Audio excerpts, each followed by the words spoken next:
Now continuing with Ukraine, Russia-controlled dam that supplies southern Ukraine and annexed Crimea with drinking water was majorly damaged early Tuesday.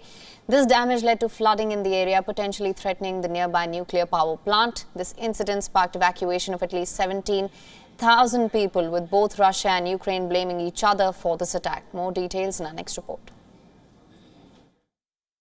The dam for a massive reservoir in southern Ukraine has been destroyed on a river that separates Russian and Ukrainian forces, surging floodwaters onto the battlefield, forcing villages to evacuate, and transforming the front line just as Ukraine appears to be carrying out its long-awaited counteroffensive. Russia's controlled the Kakhovka dam since early in the war, although Ukrainian forces captured the northern side of the river last year. Flooding had begun in some towns as of Tuesday morning.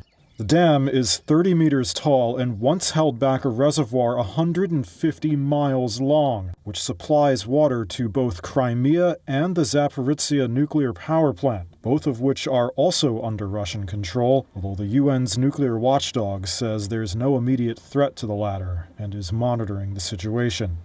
Both sides are blaming the other for the breach, and neither has offered immediate evidence of their claims.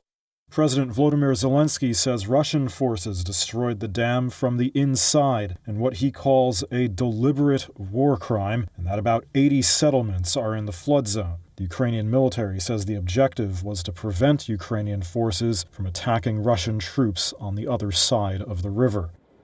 Russian-installed officials are giving conflicting accounts of what happened. Some are blaming Ukrainian shelling, others say the dam burst on its own. This footage is from the Russian-installed head of the regional government. Russian state media, quoting the Russian-installed governor, reported that 14 settlements were at risk in the Kherson region and 22,000 people.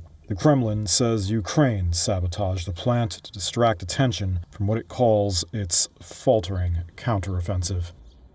WION is now available in your country. Download the app now. Get all the news on the move.